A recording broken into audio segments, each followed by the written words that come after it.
వాడు 14 ఏళ్ళ ఉద్యమం 10 ఏళ్ళ పరిపాలన ఉన్నారు, విసికిన్లు ఉన్నారు కానీ వాళ్ళ ఒంటెత్తు పోకడో లేకపోతే కుటుంబ రాజకీయాలు దాని వలన విసికి వీళ్ళను కాంగ్రెస్ పార్టీకి ఓటేసారు. ఎందుకు ఓటేసారు? బీసీ ముఖ్యమంత్రి అన్నాడు బీజేపీ, కానీ ఓటు ఆడ మురిగిపోద్దు, వాడు గెలుతాడో గెలవడో అని వేసిండు. వేసే వరకు కాంగ్రెస్ అయితే వచ్చింది. కానీ కాంగ్రెస్ పార్టీ కంఫర్టబుల్ ఉండంగా కూడా వాళ్ళు 10 మంది తొంగి చూసిండు, వాళ్ళను కూడా తీసుకున్నాడు. మరి శ్రీహరి సారును ఈయన ఇద్దరు రాజీనామా పెడతానని విన్నాం. పెట్టిల్లా? ఖైరతాబాద్ ఎమ్మెల్యే కడియం శ్రీహరి రాజీనామా పెట్టలేదు, ఇంకా స్పీకర్ విచారణ కొనసాగిస్తారు. దాని ఎట్లా సాగుతుందో అది.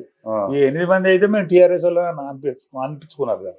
టీఆర్ఎస్ మేము టీఆర్ఎస్ వాళ్ళమే, మేము కాంగ్రెస్కు మేము వేరే పని పోయినాం తప్ప మేము పోలేదు అన్నారు.